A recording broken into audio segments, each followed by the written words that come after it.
The champagne glass trembles in Jasmine's hand, catching fractured rainbows from the $20,000 crystal chandelier overhead. The jazz quartet has gone silent. 50 of the East Coast's elite women in Chanel, men in bespoke Tom Ford have stopped mid-conversation, their eyes fixed on the massive projection screen that has just flickered to life behind my sister. She stands on the raised platform in our parents' living room, her Vera Wang gown gleaming like freshly fallen snow, that 5-carat diamond engagement ring catching the light as she gestures toward the dark corner where I'm stationed at the audio console. "Thank you to my poor sister Jordan," she says, her voice dripping with practiced sympathy, "who always accepts living in the shadows so I can shine." The room erupts in polite laughter. I see my mother's satisfied smile. My father, Lucas, nods approvingly from the front row. But Aidan Caldwell, tech billionaire, my sister's fiancé, the man who was supposed to seal her ascent into the stratosphere of wealth, doesn't laugh. He releases her hand like it's contaminated. He pulls out the iPad controlling the smart home system. His fingers move across the screen with the precision of a surgeon making an incision. "Interesting," he says, his voice cutting through the laughter like a scalpel through silk. "Let's see what the data says about who really owns this house." The projection screen behind Jasmine shifts. Her engagement photo slideshow vanishes, replaced by something else entirely. That is the moment my sister's life ends. Right at her own engagement party. But the fuse for this explosion wasn't lit in the ballroom. It was lit 4 months ago, not in a chandelier-filled hall, but in the dark. The road to this destruction was forged in the stifling mechanical heat of the converted storage closet that served as my office. The server racked like angry hornets, radiating waves of warmth that made sweat bead at my temples despite the October chill outside. On my dual monitors, the 3D CAD rendering of the glass house rotated slowly, all clean lines and impossible angles. A cliffside masterpiece, designed to make whoever lived there feel like they were floating above the Atlantic. The digital clock in the corner read 11:47 p.m. I had been there since 6 that morning. Through the security camera feed on my second monitor, the one I was not supposed to know about, I watched my sister Jasmine in the main office. The glass-walled, air-conditioned, light-flooded space that should have been mine. She was scrolling through wedding dress websites, her perfect manicure clicking against her smartphone screen. Every few minutes, she laughed at something, probably a text from one of her society friends. She hadn't opened AutoCAD once that day. My phone buzzed. A text from Jasmine. "Need you to revise the wedding invitation design. Aidan says the current font looks cheap. Fix it by morning." I stared at the message. The invitation I designed. During my lunch break, which she took credit for. I zoomed in on the glass railing detail in the blueprint, the one Aidan specifically asked about the month before. The one Jasmine waved off as boring technical stuff. I ran the horizontal load calculation for the 3rd time, adjusting the laminate thickness to exceed state building code requirements by 40%. Because when you were designing a home for someone else's children to grow up in, you didn't cut corners. Even if that someone was marrying your sister. Even if she was taking credit for every calculation you made. The closet door opened without warning. My father filled the doorframe, his 6'2" frame blocking out the hallway light. Lucas Price, president of Price & Co., still wearing his suit at midnight like he was auditioning for a corporate thriller. "Working late?" he asked, though it wasn't really a question. The glass railing calculations. "Good," Caldwell called earlier. "He's concerned about the timeline." He stepped into the cramped space, and suddenly there was no oxygen left. I reminded him that this firm has never missed a deadline. "Don't make me a liar, Jordan." The trap agreement sat between us like a landmine. Training repayment agreement provision. $50,000. I allegedly owed the company for professional development if I quit before 5 years were up. 5 years of working in this closet while Jasmine took credit for my designs. 5 years of earning $35,000 annually, while she pulled $120,000 as lead designer. 3 years and 2 months left on my sentence. "I won't let you down," I said. The words automatic. Pavlovian. "You'd better not. Your sister's wedding depends on this project." He adjusted his cufflinks. "Cartier. Probably worth more than my car. Jasmine is building something bigger than you could ever understand. The Caldwell connection will transform this firm, transform our family name. Transform Jasmine," I thought. The rest of us are just the scaffolding. He left without closing the door. I listened to his footsteps fade down the hallway, then returned to my screen. The glass house rotated silently, beautiful and perfect, and completely uncredited. My phone buzzed again. Another text from Jasmine. Also need you to call the caterer tomorrow. Aiden wants to add a sushi station. You know what he likes. I did know what he liked, because I was the one who sat through the 3-hour consultation meeting where he explained his vision for the house, where he talked about wanting floor-to-ceiling windows so his future children could watch the sunrise over the ocean, where Jasmine scrolled through Instagram and said, "Yes, honey," at appropriate intervals. I saved my work and pulled up my personal folder hidden 3 subfolders deep, password protected. Inside were 73 completed architectural designs, houses I had created in stolen hours between assigned projects. Each one signed, Jordan Price, Architect, in the bottom right corner. In this folder, I existed. I was about to close it when I noticed the file properties. Total hours logged, 1,847. That was 1,847 hours of my life, spent building a career in secret, in a closet, while my sister built her throne in the glass office. The cursor hovered over the delete button. It would have been so easy, erasing the evidence of my own ambition, accepting that Jasmine was the architect and I was just the ghost in the machine. Instead, I created a new folder. Titled it, Evidence. I did not know why yet, just instinct. The following morning, the conference room smelled like expensive coffee and Jasmine's Tom Ford perfume. Aiden Caldwell sat at the head of the table in a charcoal suit that probably cost more than my annual salary, his tablet opened in front of him.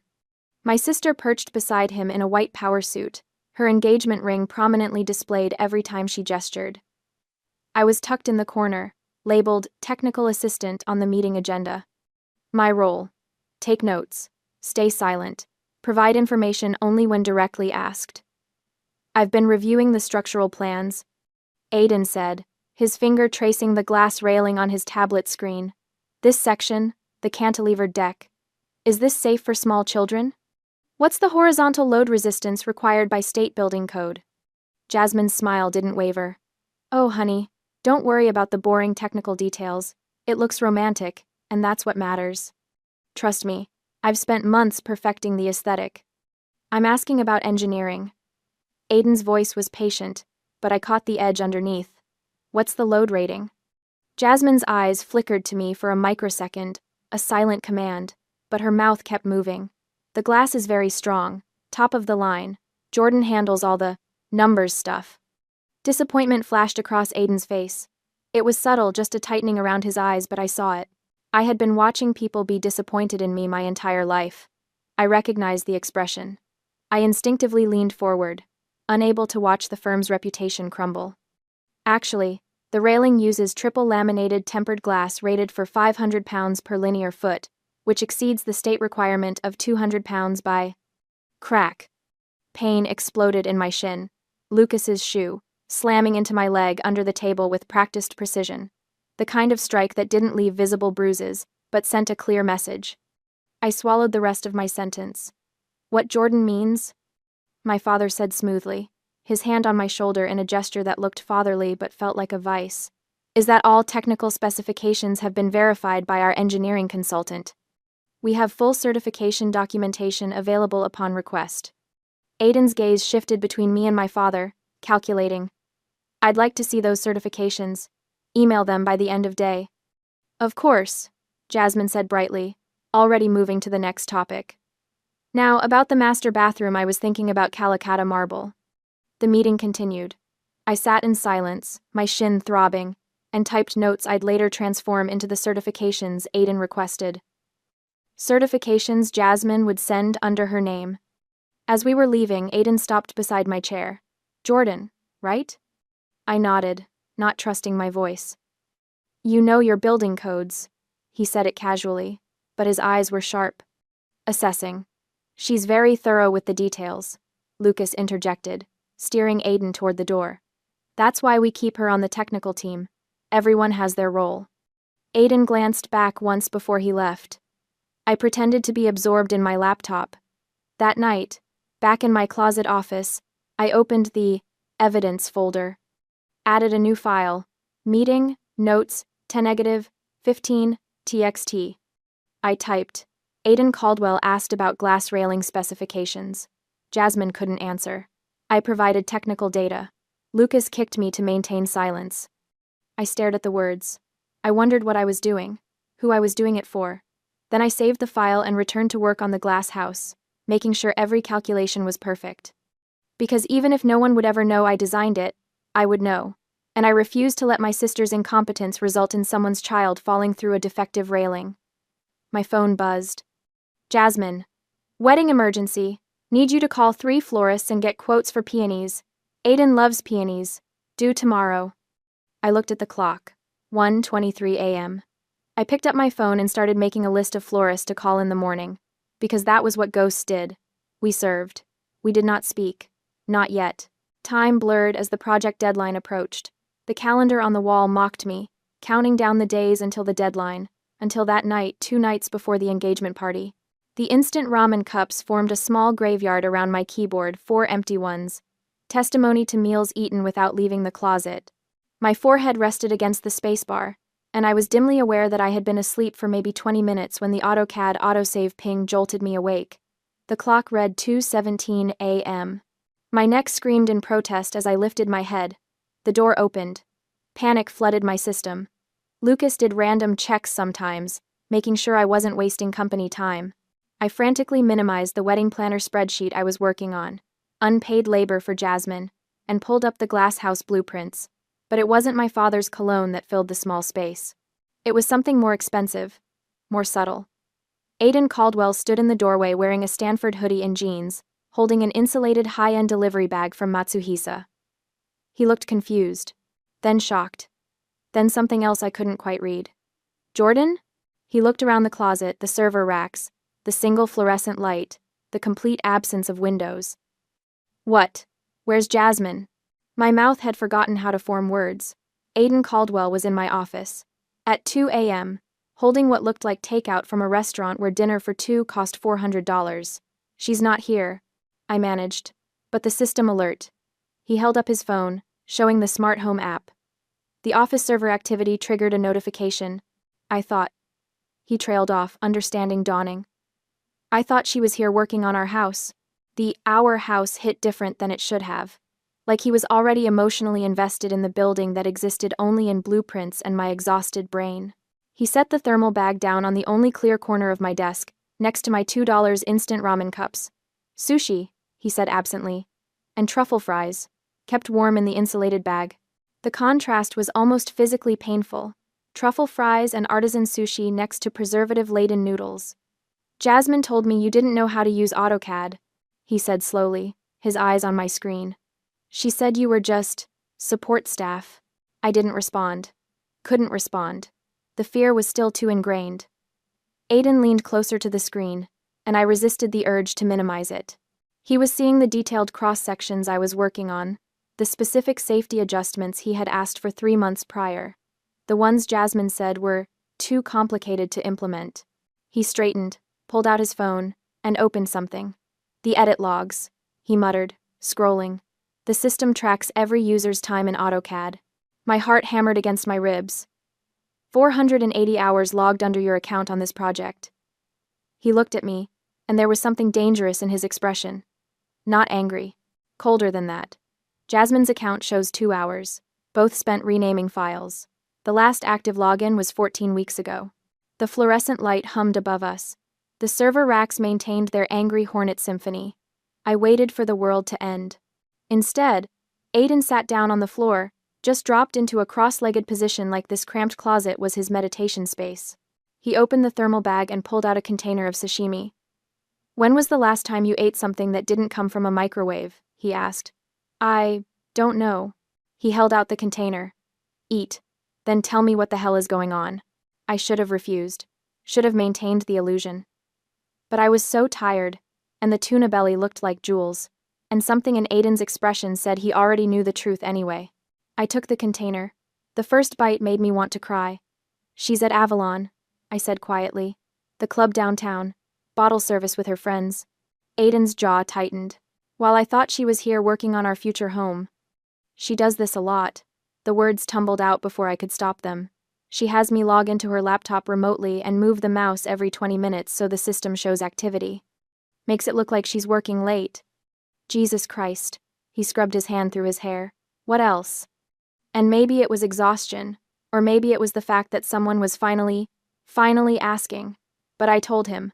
The trap agreement, the stolen trust fund, the wedding planning I did unpaid. The meeting where Lucas kicked me for speaking up, the 4 years of designing buildings that would have Jasmine's signature in the corner. Aiden listened without interrupting. His expression got progressively more glacial. When I finished, he was quiet for a long moment. Then, I came here because I thought I was marrying someone dedicated to building beautiful things. Someone who understands that architecture is about creating spaces where people build their lives. He looked at the screen, at my blueprints. I thought I was marrying an architect. Jasmine is a fraud, he said it clinically, like diagnosing a software bug. And I'm an idiot who was so caught up in the aesthetics that I didn't check the source code. He stood, pulling out his phone. I need you to help me run a forensic audit. Every project file, every financial transaction, every communication log. Can you do that? If Lucas finds out, your father's trap agreement is worth less than the paper it's printed on. My legal team will shred it in about 48 hours. Pro bono. He met my eyes. I will not marry a fraud, Jordan, and I will not let your family trap you in this closet for another 3 years. Help me compile the evidence, and I'll set you free. Freedom. The word sounded foreign. Impossible. What's the catch? I asked. No catch. Just one condition. I need the absolute truth. Every file, every discrepancy, everything they've stolen from you. Can you do that without your fear getting in the way? I thought about the evidence folder buried in my hard drive. The meeting notes, the work logs. 4 years of documentation I'd been keeping without knowing why. I can do that, I said. Aiden extended his hand. Not for a handshake for my phone. Give me your number. We'll coordinate through a secure VPN. Nothing they can trace. I handed over my phone. I watched him type his contact information.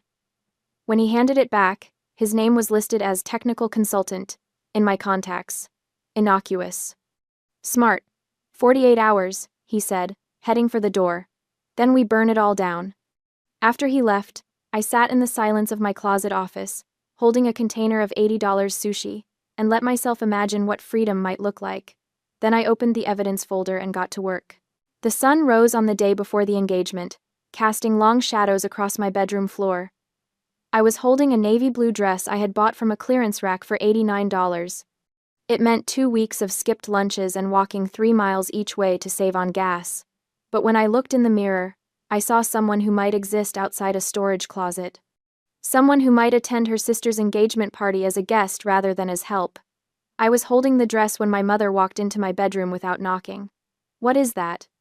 Meredith Price asked, her former model posture making even her bathrobe look regal. It's for tomorrow night. For the party. Her hand shot out, snatched the dress from my grip. Are you trying to upstage your sister? It's navy blue. It's modest. I just thought. You thought wrong. She balled up the dress and threw it in my wastebasket. From her other hand, she produced a black, shapeless garment that looked like a janitorial uniform.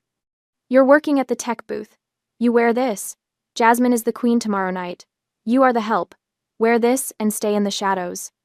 In the past, even 3 days prior, I would have cried. Would have retrieved the dress from the trash after she left and cried over the wrinkles. I would have hated myself for wanting something as simple as looking presentable at a family event, but that day, I thought of the USB drive in my pocket, the one loaded with 3 months of forensic analysis. Bank statements showing $200,000 in construction materials that were actually charged at Hermès, Louis Vuitton, and the Four Seasons. Server logs proving I designed every building Jasmine had taken credit for. Text messages she sent her ex-boyfriend. I took the black uniform from my mother. Bowed my head. Yes, ma'am. She looked satisfied. Good girl. Remember, Jordan family comes first. Your sister's happiness is all that matters. After she left, I picked the navy dress out of the trash, smoothed out the wrinkles, and hung it in the back of my closet. Not to wear tomorrow, but to remind myself what I was fighting for. My phone buzzed. A text from technical consultant. Phase 1 complete. Legal confirmed. Trap agreement contains 14 violations of state labor law. It's void. Are you ready for Phase 2? I typed back, ready. 3 dots appeared. Then, good. Because tomorrow night, we're going to redefine what family comes first actually means. Later that afternoon, the VPN connection was established at 4:47 p.m. Jasmine was at the Ritz Day Spa, getting the full bride treatment, $800 of facials and massages that she charged to the glass house construction budget. My parents were at the estate, directing the party setup. I was alone in the office, with full access to every file in the company server. Okay. Aiden's voice came through my headset, calm and methodical. I'm running a custom script to cross-reference the glass house budget against external vendor databases. It'll chew through the raw data faster than we can manually. Start with the materials. Running it now, I said, initiating the algorithm he sent over. The screen flickered as the script ran. 20%, 50%, 100%. A list of red flags populated the screen. It was a bloodbath. Jesus, Aiden breathed. She billed $15,000 for imported Italian tile on the same day she posted Instagram photos at Hermes buying bags. There's more. I highlighted the next cluster. The custom lighting fixtures line item? That's actually her bachelorette weekend in Monaco. How much? $35,000. Christ. He was quiet for a moment. She's not just lazy, Jordan. This is embezzlement. This is fraud. I pulled up the next file. And the next. Each one more damning than the last. Construction budgets pillaged for personal luxury. Client deposits diverted to private accounts. Materials quotes inflated by 300% with the difference pocketed. Why did you stay? Aiden asked suddenly. Why did you endure this? I looked at the blueprints on my second monitor. The glass house, rotating slowly. Because I love these buildings. And because I thought if I just worked hard enough, eventually they'd see me. Eventually, I'd earn their respect. That's not how it works with people like them. His voice was gentle but firm. They don't respect hard work. They exploit it. I know that now. Do you? Because tomorrow night, when this all comes out, they're going to say terrible things. They're going to call you ungrateful, disloyal, a traitor to the family. Are you prepared for that? I thought about my mother throwing my dress in the trash, my father's shoe connecting with my shin, Jasmine's text about making me work like a dog. Yes, I said. I'm prepared. Cree, I'm prepared. Good. Because we're not just exposing Jasmine tomorrow, we're going after all of them. Lucas signed off on those fraudulent invoices. Your mother witnessed the trap agreement. They're all complicit. I know? And you're okay with that? I closed my eyes.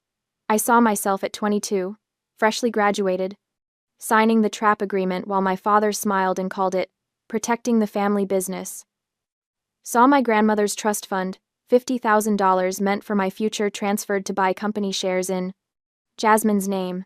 I saw 4 years of my life spent invisible in a closet, while they built an empire on my uncredited work. Family doesn't trap you in debt. I said. Family doesn't steal your future. Whatever I had with them, it wasn't family. No, Aiden agreed. It wasn't. We worked through the evening, compiling the final presentation. Every slide was a kill shot. Every piece of evidence was irrefutable. By 11 p.m., we had something that would make a prosecutor weep with joy. Tomorrow night, Aiden said, I need you to do exactly 3 things. First, set up the presentation on the projection system but keep it hidden until I give you the signal. Second, make sure the intercom in the tech booth is live. I want audio documentation of everything. Third, when it's over, walk out the front door and don't look back. Can you do that? Yes. Jordan. His voice softened. After tomorrow, your life changes completely. Are you ready for that? I thought about the Vermont property listing I'd been secretly browsing. The studio space with massive windows. The sign I'd already designed in my head. Jordan Price, architect. I've been ready for 4 years, I said. Then let's go build you a new life. 30 minutes before the first guest arrived, the engagement party had transformed our parents' estate into something from a magazine spread. White roses everywhere, $12,000 worth. I knew because I vetted the florist's quote. the $20,000 crystal chandelier throwing prismatic light across marble floors. 75 guests in designer labels worth more than my car's blue book value.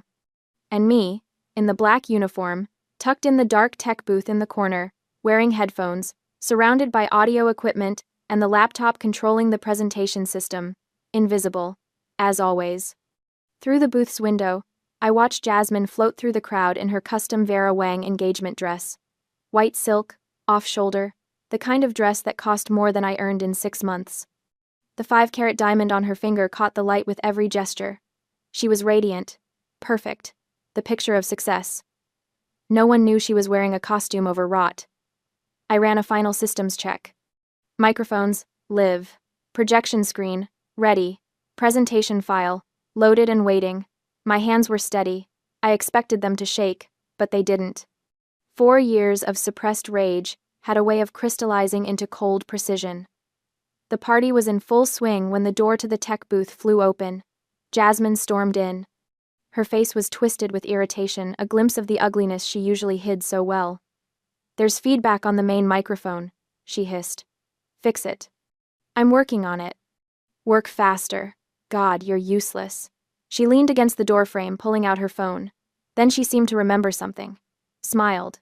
It wasn't a nice smile. "You know what's funny, Jordan? After tomorrow, after I'm Mrs. Caldwell, I'm going to fire you.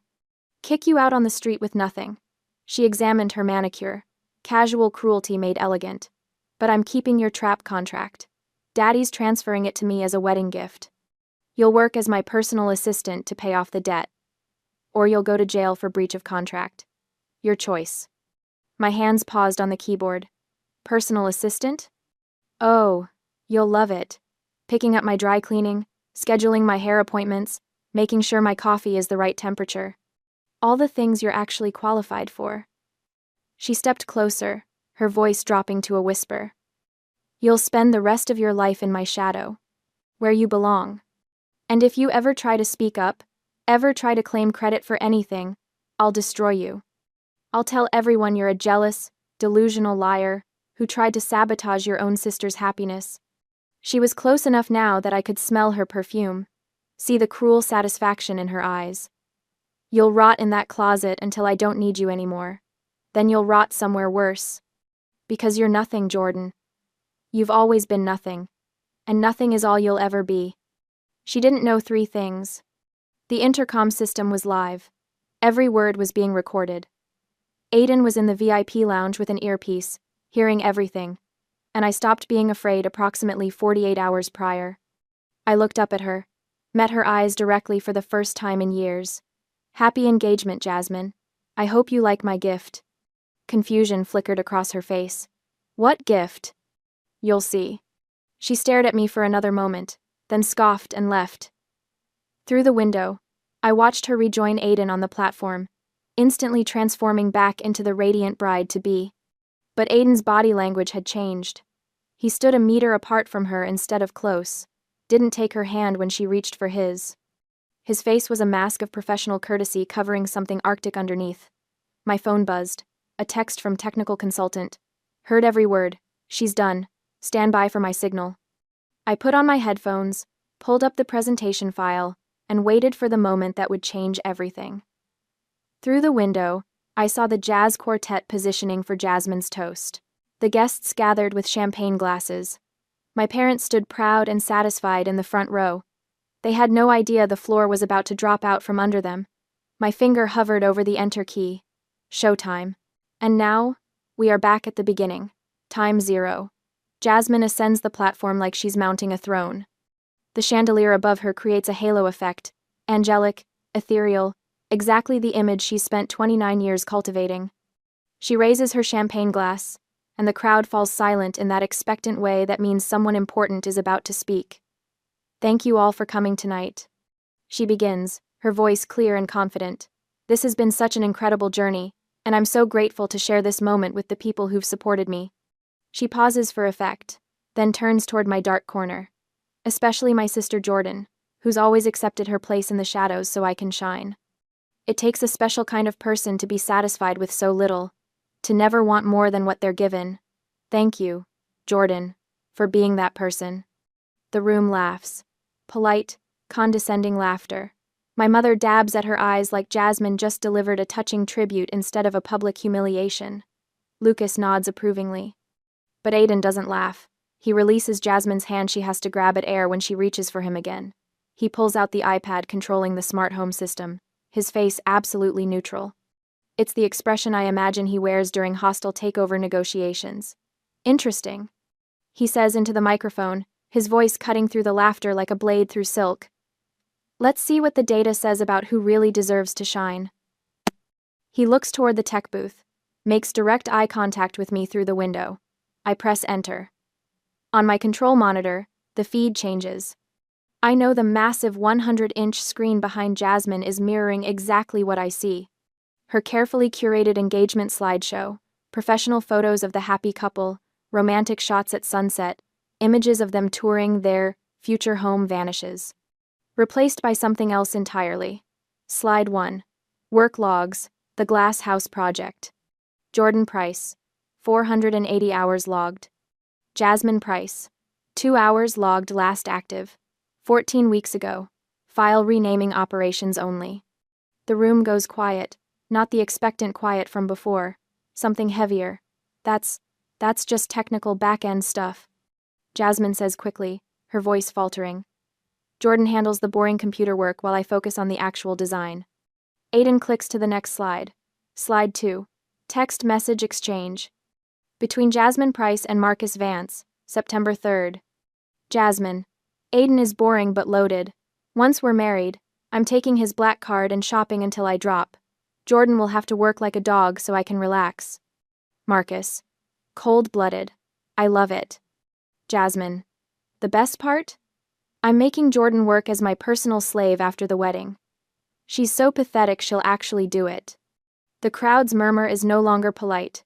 It's a shock, disgust, the sound of social standing crumbling in real time. Jasmine's face has gone white. That's fake. That's someone doctored those texts. Aiden, honey, you know I would never. Next slide, Aiden says coldly. Slide 3. Financial records. Glass house construction budget. Material discrepancies. $15,000 imported Italian tile. Actual. Hermes bags. September 15th. $35,000 custom lighting fixtures. Actual. Monaco bachelorette trip. October 2nd. $28,000 architectural consultation fees. Actual. 4 seasons. Spa packages. Multiple dates. $47,000 premium hardwood flooring. Actual. Cartier jewelry. August 30th. Total misappropriated funds. $200,000. The champagne glass slips from Jasmine's hand. It hits the marble floor and explodes into glittering shards. Do you like your gift, Jasmine? I think, watching the color drain from her face. It's custom made, just for you. Those were legitimate business expenses, my father says, stepping forward. Lucas Price, president of Price & Co. Those charges were approved. By you. Aiden clicks again. Which makes this conspiracy to commit fraud. Slide 4. Authorization signatures. Every falsified invoice, every fraudulent charge, bearing my father's signature. Every inflated quote and diverted deposit approved by Lucas Price himself. This is a misunderstanding, my father blusters, but his face has gone gray. We can explain the accounting. To the IRS? Aiden gestures to his phone. Because I've already forwarded these documents to federal investigators. They're very interested in your creative bookkeeping. My mother grabs my father's arm. Jasmine is frozen on the platform, her perfect facade cracking like porcelain under pressure. Aiden reaches up and rips the white rose boutonniere from his lapel. He throws it on the floor, into the empty space separating him from Jasmine, a jagged line drawn in crushed petals. Jasmine, I will not marry a fraud. His voice is clinical now, the warmth completely gone. Under state law, this ring is a conditional gift. Since the marriage will not occur due to your fault, you're required to return it, immediately. Aiden, please. Jasmine's voice breaks, actual tears now, smearing her professional makeup. I can explain. You can explain to your lawyer. He turns to my father. Lucas, I'm formally suing Price & Co. for contract fraud, misrepresentation, and embezzlement. I'm seeking $1.5 million in damages. Good luck explaining that missing $200,000 to the IRS. The file was automatically forwarded when I activated this presentation. My father's face transforms from gray to crimson. You arrogant. You can't just. We have contracts. Legal protections. Your contracts are built on fraud. They're worthless. Aiden's voice could freeze nitrogen. And speaking of worthless contracts, he turns toward the tech booth. Toward me. Jordan Price. I've purchased your trap agreement debt from your father for $1. As of 6 p.m. today, that contract is void. I've also transferred $240,000 to your personal account back payment for 480 hours of architectural work at the industry standard rate of $500 per hour. You are free. The room spins. $240,000. Free. Additionally, Aiden continues, I'm offering you a position as lead architect on the Glass House project. Your project. Your design. Your name on the blueprints. 50% salary increase from what this firm was paying you, plus full benefits and creative control. I stand up in the tech booth. Remove my headphones with hands that have started shaking now, not from fear, but from something that feels like waking up after being in a coma for 4 years. Jordan, don't you dare. My mother hisses from across the room. Family comes first. You owe us. I owe you nothing. My voice sounds strange to my own ears. Stronger than I remember it. You stole my trust fund. You trapped me in debt. You erased my existence while profiting from my work. That's not family. That's exploitation. I walk out of the tech booth, not to the platform. To the front door. If you walk out that door, you're dead to us, Lucas snarls. You'll have nothing. No one. You're throwing away your family for my life, I say, which is more than you ever gave me. Jasmine makes one last desperate play. She drops to her knees, hands clasped, the 5-carat ring glittering. Jordan, please. We're sisters. I'm sorry, okay? I'm sorry. Don't do this. Don't destroy everything we've built. Everything I built, I correct quietly, which you stole. Goodbye, Jasmine. I open the front door. The October air hits my face cold and clean and free. Behind me, I hear my mother sobbing, my father shouting threats about lawsuits and consequences. Jasmine screams that I'm a traitor, that I'm nothing without them, but their voices get quieter with every step I take down the driveway. By the time I reach my car, I can barely hear them at all. 18 months later, the sunlight floods through floor-to-ceiling windows, turning my studio into something that feels more like a dream than a workspace.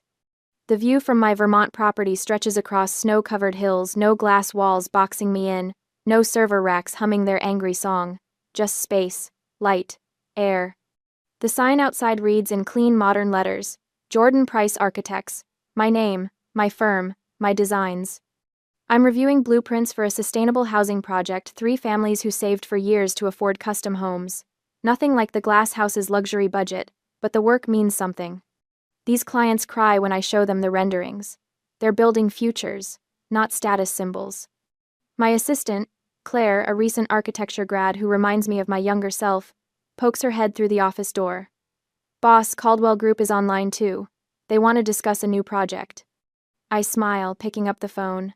Aiden, what impossible building do you want me to create this time? Something challenging. His voice is warm. We've maintained a professional friendship. He's referred 6 major clients to my firm. A children's hospital. Needs to feel hopeful, not clinical. Thought of you immediately. Send me the brief. I'll have concepts by next week. After we hang up, I walk to the window with my coffee. Actual good coffee, not instant, and look out at the landscape. My phone buzzes with a news alert. Price & Co. declares bankruptcy following federal investigation. I don't click the article. I already know the story. The IRS audit uncovered years of fraud beyond just my family's schemes. Clients sued. The firm collapsed. My parents lost the estate to foreclosure last I heard. They're in a small apartment in a suburb they used to mock. Jasmine's story made the society pages for a while. The ring returned. The engagement was destroyed. Her name became synonymous with fraud in architecture circles. She's working retail now, according to a mutual acquaintance. A mall in New Jersey. living in the kind of cramped apartment she used to laugh at me for deserving. I don't feel triumphant about their downfall. I don't feel vindictive. I just feel free. The glass house was eventually completed with my name in the corner of every blueprint, my signature on every structural document. It won 3 design awards. Started my career in a way the closet never could. But the building I'm proudest of isn't the glass house. It's the studio I'm standing in. The one I designed for myself. Where every window placement, every angle of light, every inch of space represents a choice I made. Where I'm not hiding in shadows or stealing hours to exist. Where I'm finally, completely visible. Claire appears again, this time holding a portfolio. The Hartford couple is here for their final walkthrough meeting. Ready? Claire appears again. I gather my materials, sketches, renderings, material samples. All original work. All credited properly. All mine. Ready, I say. As I walk into the conference room, in my building, in my life, I catch my reflection in the glass. I'm wearing a navy blue dress, the one I pulled from the trash 18 months ago. The one I saved as a reminder. I don't need reminders anymore, but I wear it anyway, because the woman in this dress isn't the ghost in the closet. She's the architect who built herself a new life, from the ashes of the old one, and she's just getting started.